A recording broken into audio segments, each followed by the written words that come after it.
Hello and welcome to the Pocket Gamer Podcast. It's episode number 530. My name is James Gilmore, and once again I am joined by Matthew Ford. Hello, sir. We have been rooting through the news and the new game releases for you. We thought there was no news, but actually there is news, and it's very funny. Or at least some of it is. I feel like we're getting more mean-spirited as the shows roll on, Matt. Well, it's 2020. I think that's doing that to everybody, understandably. You know what? I think we're all looking for a smile where we can find it. And as long as it's not at the expense of individuals suffering, and it's at the expense of products or something like that, I think I can get a little chuckle in without feeling too bad. Something everybody can get on board with. Before we dive straight back into all of the misery. But we're going to be kicking things off this week with chat about a brand new Dragon Quest game coming to your mobile devices very soon. We're going to talk about the new Chromecast and Stadia's future prospects. We're going to be talking about the new character that's been brought to Super Smash Bros. Plus a whole bunch of new games releases, including the likes of the extremely interesting and cool HoloVista, Ministry of Broadcast, you've got Moon Raider, Genshin Impact is a big deal. We've both been playing it. We'll have opinions and more. But first, it's the news. And we're all straight in without water because I'm a bloody professional. Dragon Quest Tact is the name of the latest in the series to be coming over to mobile platforms. iOS and Android this will be hitting sometime apparently in 2021.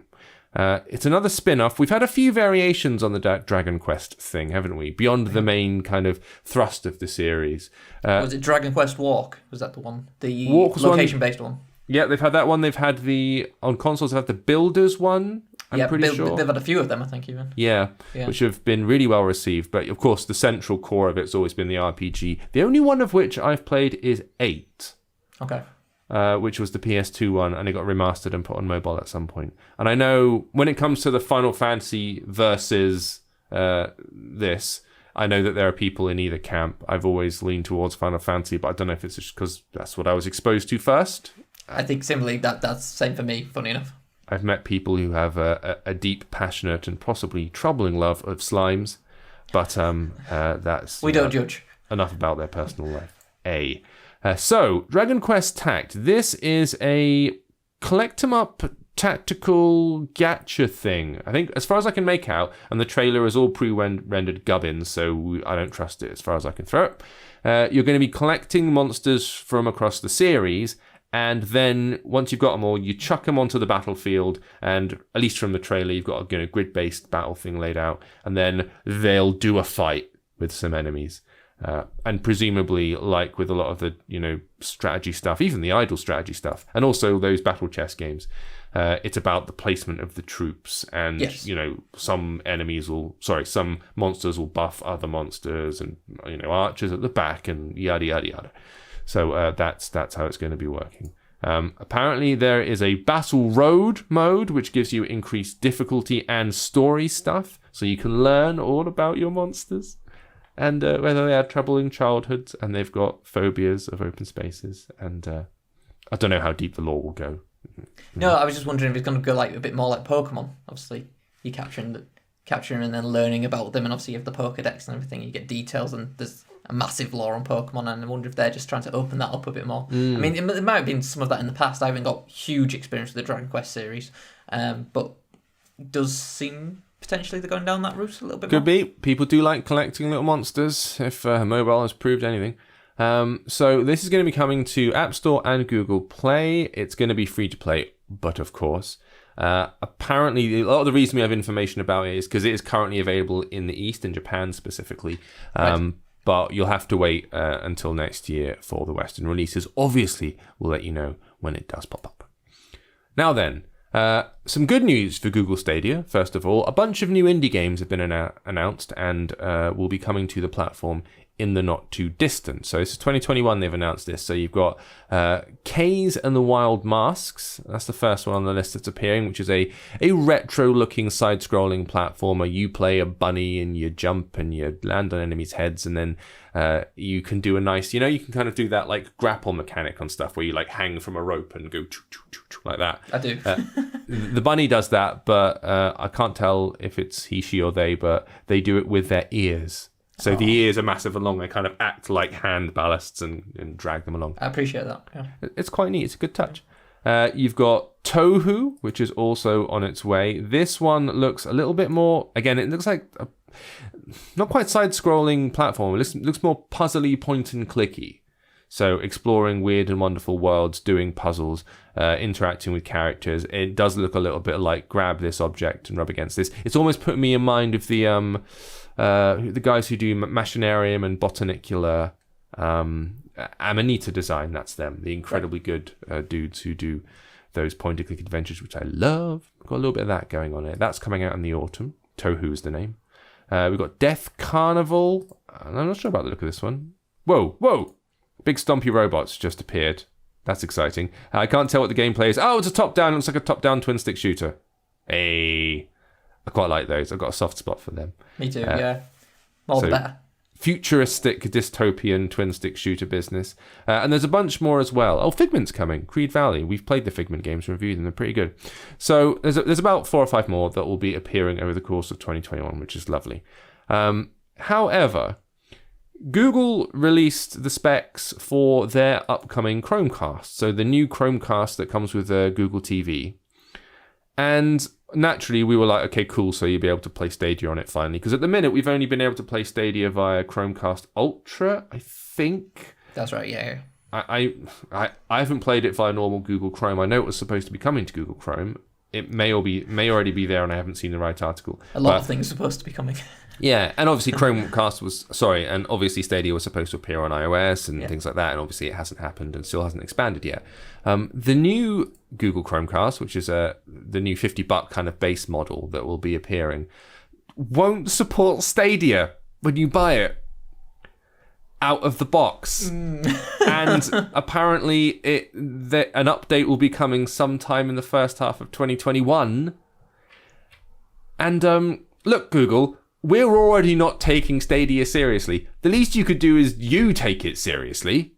Because otherwise, I mean, Stadia's going to be in the bin by the end of 2021, isn't it?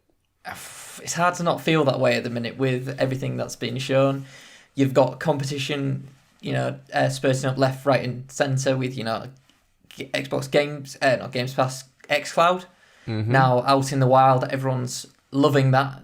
I'm seeing constantly on my social feeds people testing out, saying, wow, this actually works and is actually, technically sufficient and brilliant. And then you've just got Amazon that have just announced their own Luna. Yeah. So there is competition, and just with Google's history of, not committing to something long term, it feels maybe the writing's on the wall. I mean, I just thought it would be a little bit more aggressive. Like, the thing you need to be pushing is like, Google Chromecast, buy Chromecast and play Stadia. Like, bam, straight out of the box. There you go. Any kind of way to get it in front of people as quickly as possible. But as it is, it's like, no, you still can't play it. And you still can't play it here, and you still can't play it on your iOS. And it's just like, and even if you can play it, what do you play on it? And... I don't know. It does feel like, as you say, the writing's on the wall a little bit for this. We haven't even hit the 1 year anniversary yet, and it feels like they're already scaling back a little bit with this sort of like. I think it's November, middle of November it launched, and it's like surely you should be doing a big reboot for the 1 year and be like, look, we've learned everything from the first year. We made some mistakes. We're back. We've thought about this. Here's some brand new games. Here's some new features. Let's go for a bigger push. Yeah. But no, seems to be all quiet at the minute. So it'll be very interesting to see if they actually celebrate. The other thing is that the Stadia Connects, the digital events they do, like the Nintendo Directs and everything. Yeah. They haven't done one of them in quite a while either. I think they did one I think they did a small one actually about a month and a half ago. Okay. And there was a couple games here and there, but it was maybe the weakest they've done so far. Well, they certainly don't have the big titles still. I mean, the announcement they've made there, which is great. More games coming is brilliant. It's indies, and to be fair, like those games interest me personally more than a bunch of AAA titles do necessarily. But you do kind of need the big AAAs to get people on board and to galvanize everyone that this is a serious product and get on board, play the big new games. And 7 new indie games. That's not the big push that they really need right now, it seems. So we'll have to be keeping an eye on that one as and when it appears. However, we have got new things coming to. Are you having mic issues there, buddy? No, all good. Just checking. I was double checking something. I'm panicking. I'm hearing knocking and smashing. I always like it when things start to slowly kind of gradually, like either whether it's mic stands. I've had to do things. I've done gigs with the band back in the day, and it's just like watching your mic stand slowly do this in front of you, and you have to kind of like mid-strum, just grab it and do that and yank it up a bit, and it's a constant battle. Well, I live right in front of the train line, so whenever a train goes past, everything like shakes a little bit. Really? So I'm always waiting for it to like, those classic things like in Mary Poppins when all the paintings and furniture all fall off the walls and everything like that. So we're always constantly waiting. Like in the middle of the night, like my partner's dressing table shakes like that. And we're just like, oh. For me, my movie reference is Who Framed Roger Rabbit. It's the bar. Ah, yes. But it's the same thing, yeah. That's adds character and charm to the place, right? Sure. You have to Velcro all your crockery to the wall. Cool. Well, moving away from the Google Stadia and their streaming, Microsoft, as you say, Project xCloud, they've been doing their streaming. They're going to be adding loads of stuff. The EA Game Pass is on the horizon. But Microsoft's also teamed up with Nintendo. They have. So they are pushing stuff over towards the Switch. Specifically, Steve. You all know Steve, right? Steve. You're reliable Steve. He's a great lad. He's a bit pointy. And he's not especially good at hugging comfortably. But it's Minecraft. Steve! He's coming to Super Smash Bros. And that's something that you care about, isn't it? It is, yeah. Somebody has to. But no, to be honest, it's a huge deal. I mean, Microsoft and Nintendo, they're working together again. They've done it in the past. This is the second character to come between from Microsoft to Super Smash Bros. After Banjo-Kazooie. Okay. Who arrived a couple of years ago now, I think. So I think it was E3 20... No, it was last year. E3 2019 he was announced. And after that, It was like, right, that's a Microsoft representative. We're probably not going to get Minecraft Steve or Master Chief from Halo, which is the other one. But I think, again, Nintendo and Smash Brothers specifically, they continue to go, there's no rules. There's no rules with what we do. Here's Minecraft Steve. And it looks great. I'm not particularly a huge Minecraft fan. I realise how colossal of a IP it is and what a big deal this is for so many people. So I'm very excited for them. He looks a interesting character. How he'll play and everything like that. And he doesn't come alone, which is the other interesting thing. Because really? There's alternative costumes, but they're also sort of characters. So you get Alex, Zombie, and Enderman. Yep, okay. Which are all from it. No Creeper, but the Creeper seems to appear in like a Minecraft stage of sorts, which is cool. But it's just a big deal. And he will be arriving sometime in the future. We haven't got a date as of yet. And as the time of recording, tomorrow, so Saturday before Minecraft Live, so that will be October 3rd, Sakurai is hosting a 45-minute digital presentation on Minecraft Steve and how he'll work in game, and then we get all the details, everything like that and more. So it'll be interesting to see what he actually looks like in action. I suppose it's the benefit of having all your character models being the exact same block. So you can just here, have 20 characters. It's the exact same model, just reskinned. That works well. It was interesting because he was talking through the development, and he said it was actually slightly easier because there's no voice actor for these, because they are just blocks. But he did say he had to rework every single stage in the game because to get the blocks working specifically on each one. So I'm going to see how the fighting works. Yeah. So there's what Sakurai, the series director of Smash Brothers, and Nintendo always do. They always treat each IP and franchise with such respect, and that seems to be the same for these lot. Bringing in all 4 characters, and as I mentioned before, I think it also opens the door for Master Chief, which would be a really good one. And that would be an insane coup if they were able to get that. But we've got Cloud from Final Fantasy, and that's sort of PlayStation, so I feel like it'd be great to get. It hasn't been PlayStation exclusive for a while, though. I mean, I know technically Final Fantasy 7 is, but Square's been multi-platform for quite some time, so they're a bit like whatever. And I suppose you had some occasional weird things. Like I remember going the other way, where Link was a playable character in Soul Calibur, 3, 4, something like that. Yeah, I think so. That was GameCube, I remember that. Yeah, the GameCube exclusive, but that was still keeping it on a Nintendo platform. But they those weird little, like, let's stick him in here. And that's essentially what Smash is. It's just a great big version of just, like, bung everyone from every possible It's just a huge franchise. celebration of gaming, and it's incredible to still look at the lineup. I mean, this is the 77th character, which is insane. Exhausting. Do you remember the Sony one? Do you remember Sony did their own, and it had, like, you know, Lara Croft and Matey from Uncharted? PlayStation All-Stars Battle Royale. Like Banjo-Kazooie. Not Banjo-Kazooie, I think it had Crash Bandicoot in it. It didn't have Crash. Didn't have Crash. No, didn't have Crash or Spyro or anybody. Exactly, that's why it didn't work. What's even the point? It had Kratos and Nathan Drake and people like that, but yeah, it was very bare bones, and it wasn't a terrible game. That was the thing. It was a Smash Brothers clone, but it wasn't exactly. It was a bit different. I actually sort of liked it, but again, it just wasn't Smash Brothers. And no. That's the last one though. Speaking of it, Crash. Where is Crash? Crash for Smash. That's my Especially as 4 is just out today, I think. It Crash is. 4. Yeah. That's why big rumours were like, "Oh, is it Crash?" Because this was announced yesterday. It would have been perfect timing. But and that's a good character for it. You know, all the spinny, crazy jump stuff that would play great by the look of it. But I think Crash and Ratchet and Clank would be good. Yeah, that's true. I want to see if with the Minecraft characters with Steve, whether it's just comically blocky and he's just like arms out like this.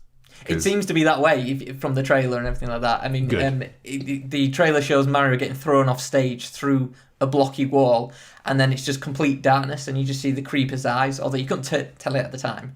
And then just a Minecraft wall just falls down, and then Steve just walks up to him, and it's just silence, while Mario just stares at him like for like 15 seconds. They're very good. They're very well produced and very comical. And I can tell that, as usual, you are hype. I am. And I'm happy for you. Thank you. Yeah. So this will be the second character in the second Smash Brothers Fighter Pass. Mm-hmm, okay. We get 4 more. So we had Min from ARMS first. Now Steve from Minecraft and the alternative costumes. And then we get 4 more, which is going to come out yet to be revealed.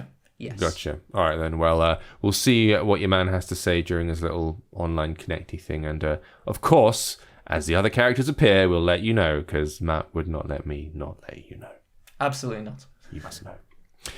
Right. Let's move on to what's out and about this week. Let's have a little look at my list. Oh, yeah, cool. Okay, so out and about this week. I'm going to start with something that we have both played a bit of and had a similar reaction to, Genshin Impact. Now, this is a bigger release than I originally thought. So, upon like first look, when you see the name appear and you look at the images, you're like, okay, it's a sort of, JRPG-ish thing, anime stylings and yada yada, fine. Actually, this seems to be a bit more ambitious than that and a bit more grand scale. So, for a start, it's multi-platform in the truest sense, where it's like iOS, Android, Switch, PS4, Xbox, like everywhere. I think PC as well. So this is a full deal, and when I sat down and started playing it, this is very Breath of the Wild, isn't it? It does, yeah. The first thing it hits you with, it's very animated, as you say as well, the characters and everything like that. But when you do get through the initial introduction of the game and you go into the open world land, the way it even presents itself, where it, like if anyone's played Breath of the Wild, the first thing you do is you run to a cliff top, and the camera pans up and it just shows you the whole world and what you can explore. Literally, Genshin Impact does exactly the same. And it's even has similar controls where you climb walls and you get like a stamina meter. This is how much like Breath of the Wild has kind of perforated the landscape, because I don't have a Switch. I've never played Breath of the Wild myself, but I'm sitting here like looking at this game, and playing through it and going, this reminds me of Breath of the Wild. I've never played it, but I know about the wall climbing mechanic. I obviously am familiar with how it looks. I know about things like, hey, when you set something on fire, the fire can spread to other places, and the grass starts catching fire, and it has interacts with other bits. Yeah, environmental physics. And all of this stuff was cropping up, and I was thinking, this feels a bit Breath of the Wild, and then I had to keep stopping myself going, you haven't played it. You don't know what you're talking about. But it's made such an impact, and I've seen so much about it that even I feel familiar in a weird way. But yeah, the anime styling is very slick. It's a good-looking game, and it's not too fan-servicey for a goddamn change. No, it's probably the best-looking game I've seen on my new Galaxy S20 so far. Like, your new phone, aren't you? I thought it was stunning. Yeah, I was just opening it. I was like showing some partner. I was like, look at this. How good does this look? Yeah, properly great. Even on mobile, it looks fantastic. It doesn't look like a horrible downscale. So, yeah, like you said, you go to a hill, you look around, you go around. You're being guided by what's her name? It's Paimon, isn't it? Which is annoying. Paimon, yes, because she's very Navi. She's kill Paimon, death to Paimon, hate Paimon. Shut up, bless her. It's weird. No, she must die. It's weird because Paimon is the name of the god that everyone's worshipping in the film Hereditary. So when he turns up and says, "I'm Paimon," it's like, "Oh, really? Okay." Don't trust her straight away. Yeah. Yeah, but mostly it's because, "Hi, I'm Paimon. Hi, like, right, she goes straight in the bin. And I know they're supposed to be like cute and annoying, but my God, there's that's great. A lot of them characters that seem to have that similar voice tone, which can be a bit annoying, especially if you're going to do a full 20 to 30 hour adventure with them, if not longer. With her prattling in my ear. Yeah, it's like... It's not all the NPCs. We ran into some other female NPCs, of course, and they have perfectly normal voices. It's all fine. It's just her. It's do me head in. But like the playability of the thing, especially on mobile, especially on a touchscreen, really good. Like, especially the camera movement on the screen, really good. Like, because that's a thing that so many games still get a bit wrong, where you have to sort of do a lot of drag, and it's very awkward. This has got that really intuitive, like, you can just move around like this and move the camera all over the shop with very little motion from your thumb, but not in a way that feels like, oh, I've missed it. It's really good. I felt very much in control of what was going on, which is not always the case. Easy to like zoom in and then just like direct wherever you want to go. Like very little effort needed to go. Yeah. And there is sort of sub-options. So yes, you can pinch on the screen to pull in and change the camera angle as well. But standard third-person, action-adventure business, you can hit walls, and yes, you climb the walls and stamina bars appear. You get into combat, and combat is real-time. You're attacking. You get little magical powers that appear, and they're often elemental and have interactions with other elements. I did set a bunch of things in fire, and then I watched the fire kind of spread, and I once again, Breath of the Wild a little bit there. But you're guided into a city at the beginning of the whole thing. And then you encounter, just on the outskirts of the city, this boy with a dragon. And then I went, oh, Spirited Away. Like, boy tending a massive, massive blue dragon who then buggers off. And then you get guided around the city. You're introduced to a few people. You meet your little companion who you've encountered outside, and you help her slaughter a little village. And then she gives you a nice glidey cloak thing, which I guess is Link's... What's he got? Yeah, I know what you mean, the... paragliding, whatever it is. Yeah, that. He's got one of them. And she's got wings, kind of like angel wings that come out her back, which do much the same thing. And then you get into a flying battle with the dragon that you chased down. Did you get to that bit? I did, yeah. I literally just got to that bit. And then I was like, cool. Because it took me, it's actually it's a very big download. Yes, it's about 4 gig.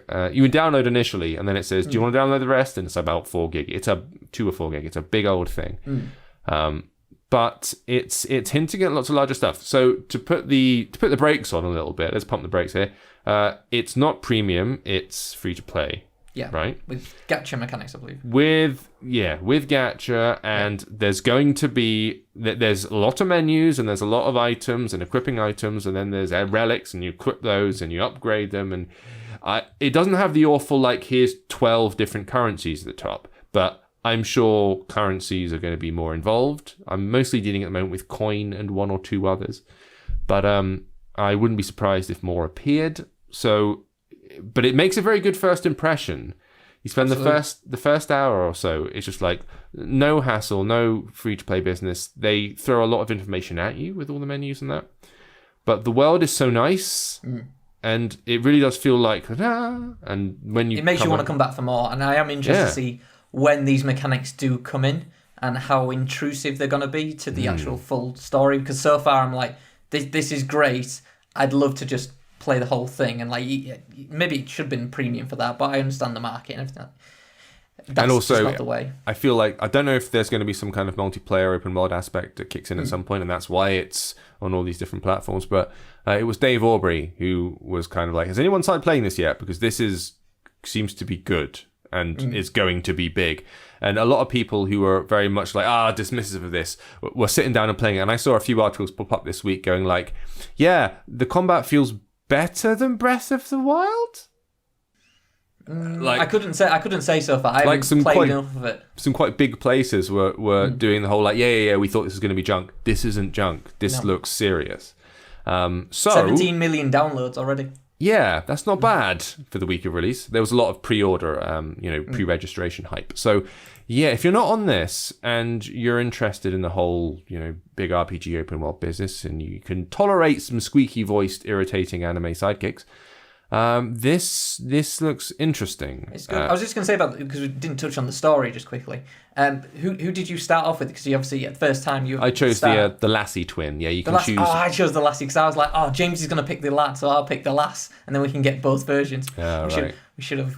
My guess. On that, my guess is that in your version, the female lead just got blocked up in red blocks and banished, and then it's just doing the same. It's exactly the same, And then the brother was called Aether, and he gets trapped by a god, and then the whole story seems to be from the outskirts that you're going to rescue your brother.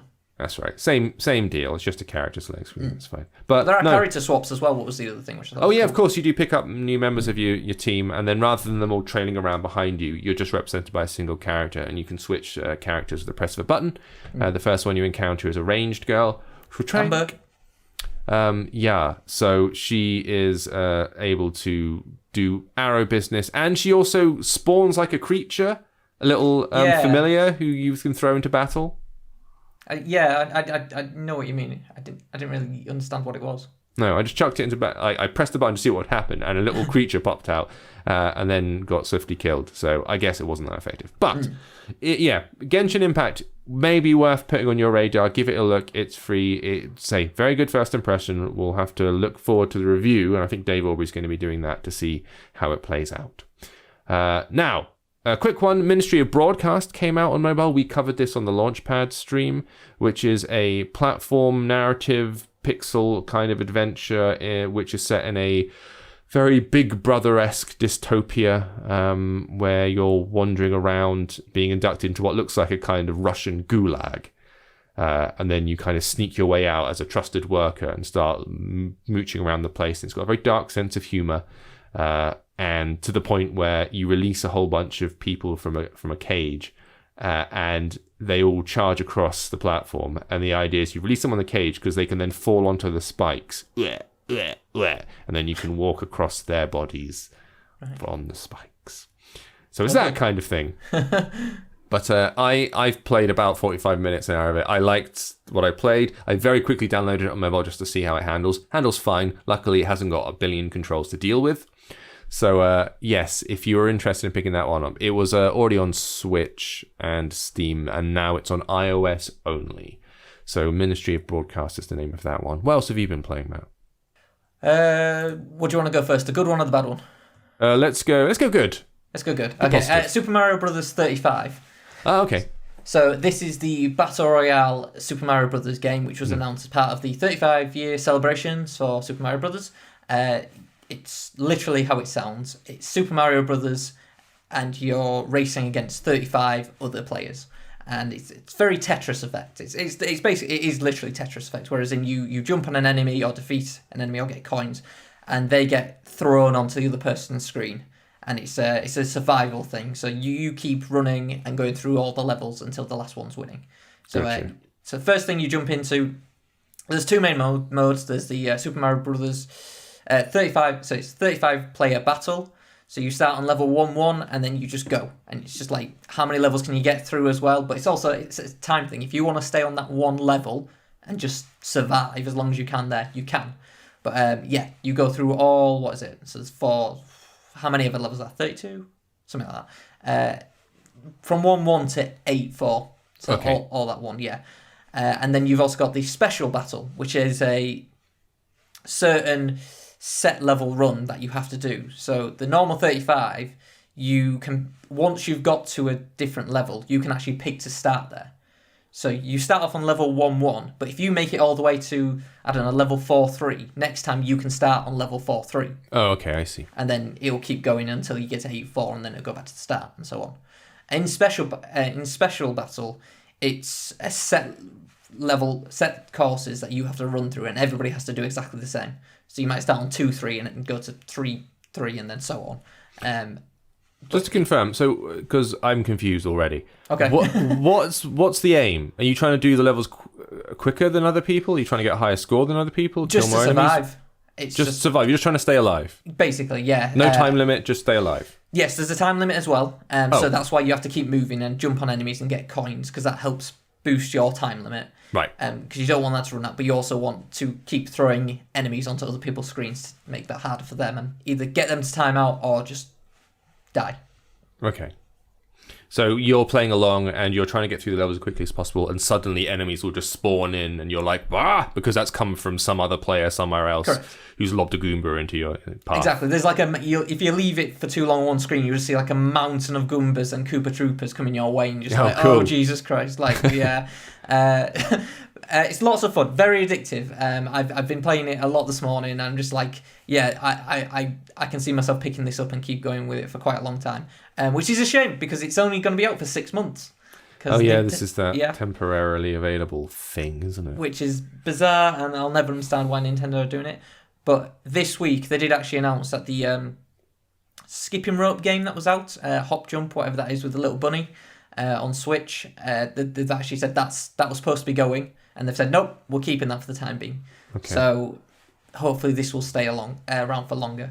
But it's very good. I like the controls a lot as well, because you can switch it. You can switch it from either the toggle stick or the actual D-pad. Mm-hmm. And there's because first of all, I was having a few matches and I wasn't doing well. I was like, why aren't I getting good? Why aren't I doing as well as I should be? And I realised it was Y and B. Y to run and B to jump. I was like, right, let's switch this. And I switched it to B and A. I was like, there we go. Okay. And it makes a lot of the difference. So yes, if you have a Switch, it's on Switch Online, so you have to be subscribed to that. Mm-hmm. But I'd absolutely, if you like Mario and you like this game, yes, give it a go. I think it's a great version. While stocks last for this one. I suppose. Weird window of opportunity. Okay, fair enough. The other thing that I've played this week, and this is like more interesting to me than any of the other ones in a weird way, HoloVista. Right. This did look interesting. Yeah, we've got this on the joint account now. And this is such a strange thing, because on the one hand, it looks like the dullest thing in the world, to some degree. Because I looked at it and went, it's like a hidden object game. Right. It's not. It sort of is, but it isn't. And instead, it's one of the most interesting things I've played. So you download the game, it presents itself almost like a camera app, like a capture app, right? And it uses AR, sort of. As in, like, it's not blending the real world with the other world, but you are presented with a screen, and suddenly, if you look at the screen, you're in the middle of a room, a weird, palatial, ivory and gold tinged, pink light drenched room. And you're like, what the hell is this? And you can, move the camera around in space. You can just move the phone around and it works like an AR game. And you can look about. You can also drag with your finger if you don't want to move your body, but you can just twist around and move and look. And some objects pop up at the bottom of the screen, the names of objects. Mm-hmm. So it will say like, flamingo. And the idea is you look around and then, over there in the fountain, there's a flamingo. And you can zoom in if you want to and pinch and then just take a photo, just like you're using a camera app. And a few more objects pop up. And so I was like, oh yeah, it's a hidden object game, whatever. Once it's done that, you kind of clear the stage. You may be looking for 7 objects or items. And the clues will not necessarily just be, flamingo. It might be something a bit more vague. It'll start putting like cryptic clues in there. So for example, you end up in a hotel lobby at one point waiting to go to a job interview. And one of the clues is going up. And you're like, oh, it's an elevator. But going up, okay, cool. I found the escalator. Bam, took a picture, and nothing happened. I was like, oh. But then I noticed there was another elevator over on the other side, and the doors were open, and the up symbol was illuminated. Mm-hmm. So it was like, oh, you want that? Okay, fine. So there's that aspect of the game. The other aspect is once you've completed the scenes, you then it almost like switches you over to an Instagram or something, and there are posts. So your character, whom you're playing, is writing posts describing something they've done, and then you have an option to attach one of the photos you've just taken. And so the next part is you kind of have to choose the photo that's most appropriate for the text that she's making, for the post that she's putting up. So I took photos of rosary beads at one point, and then she made a post about kind of like, I'm going to the job interview, I'm going to rub this extra hard and pray. Choose a photo, and you're like, rubbing, praying, rosary beads, brilliant. So it works like that. Once that's all done, you've made all your posts. There is then like a social media account or like a messaging app that appears. And you start getting into conversations with, for example, your sister. And other people start appearing later, I think. And you're getting into these back and forth chats. And the story's playing out. You're not writing the text, but the story's playing out and you're triggering the responses. So the text box that you would fill in is being auto-filled, but then you can choose to send it. And it starts going to the backstory. And the idea is you're this person who does architecture. You're supposed to be designing buildings. And you're applying for this job at this company. And apparently it's a slightly weird company.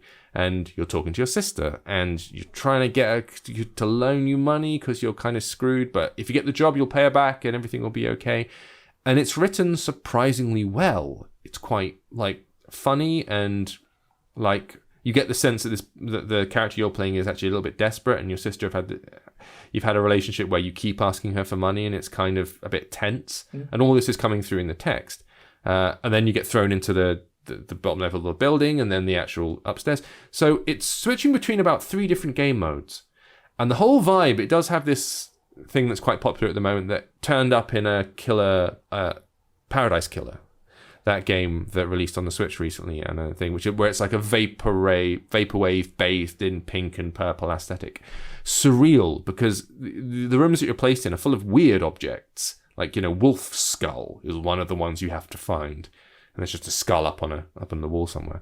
Does it affect when you take the photos and you choose which photos to post? Does that affect the story from what you can tell? See, I haven't gone back and retried it, so I don't know. But certainly choosing the appropriate photograph, like, for me, seemed to make sense. But I don't know. I never got like a fail. I was going to say, because she's like, I'm rubbing this for luck, and then you put a wolf skull.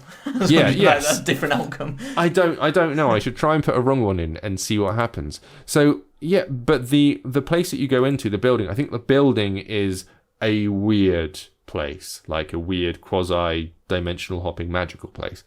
And so the visuals and the things you have to look for only get stranger as you go on. But, like, I'm really interested. I want more than any other game. I want to go back and play this one and see where this goes and what happens. And I was going to say, it does sound very intriguing just from what you've been telling me there. I was just, I was hooked from what you were just telling me. I was just like, what does happen? I do want to know, yeah.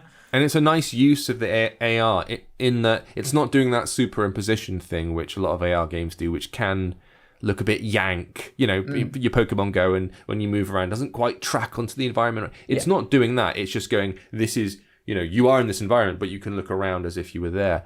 That's nice. And I was doing the twisting in the seat looking for stuff. And then when the rest of it plays out, I don't know, it just plants you in the world a little bit more, I think. And perfectly suited to mobile, of course. So this is, we said iOS and Android on the site. I think that it's only iOS. You checked on Android and it wasn't there. I couldn't see it, when I looked. Not at the moment. So iOS only, and it's a premium game as well. I think this is a kind of $4.99-ish one. So I understand if people want to hold out for reviews or something, but I like this. I'm going back to this. This is cool and interesting. So HoloVista is the name of that one, and genuinely doing something just a little bit different. Now let's deal with the bad one, Matthew. What's the other game? What you played? This is Astro Rush. Okay. Which is not a good game, unfortunately. This is not worth your time. So it's an arcade style game where it's very simple. You are controlling 2 meteorites and you have to twist the camera to avoid incoming obstacles, which are like arrows or just like blocks or something. It's not very intuitive. Well, I'll continue. You're moving the 2 meteorites, and once you lose one of them, you continue with the single one. And then it's a similar thing. You're spinning around the camera, but you're actually sort of like swiping as opposed to spinning. And it's that's literally the whole premise of the game. And it just speeds up, and it's like a quick arcade game. He's swiping back and forth, going as far as you can, speeds up, that sort of thing. It's not fun. It's not great. I'm seeing like so many different Astro Rushes on the App Store here, and I've no idea which one it is. This looks possible. I've seen one about releasing 2 days ago. Oh, okay. Yeah, there's about 20 Astro Rushes. When you search on the App Store, they've got exclamation points and all manner of other stuff. Okay, this is like a third-person perspective. Yeah, it is. So you're... Oh, I get this. It's an auto runner. It's an infinite auto runner where you're flying down a wormhole or something.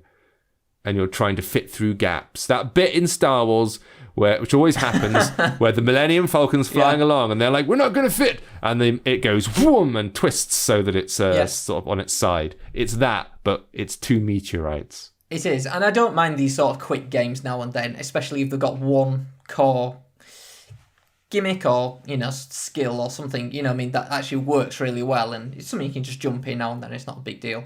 It's just, again, it's not intuitive whatsoever. Like, when you're controlling the 2 meteorites especially, nothing was responding how it should be or how it felt. The meteorite as well, when it goes to 1, not that great either. You have to hold it, but then it was flipping itself back, and I just kept dying over and over. I'm like, and the most frustrating thing was you play about 3 games and you get forced ads, so you get about a 30-second ad, and it's just like, I don't think I'm going to play much more of this. So I only played about 20 minutes, but I was just like, I think that was more than enough, to be honest.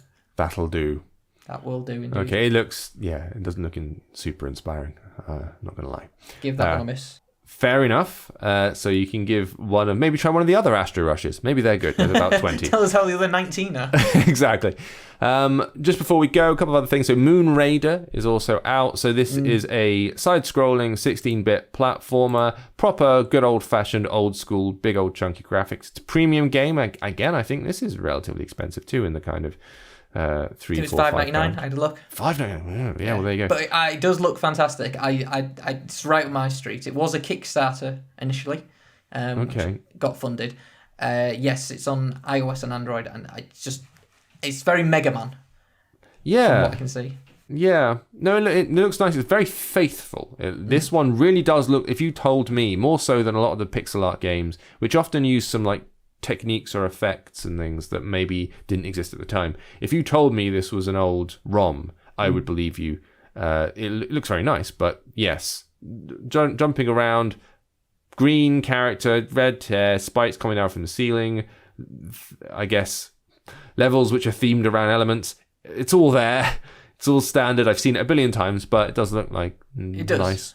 Haven't played it. It's on Switch as well, so that might actually be just as good place to play it. But I know it is more expensive. Obviously on Switch, You've got that Nintendo tax. Of course.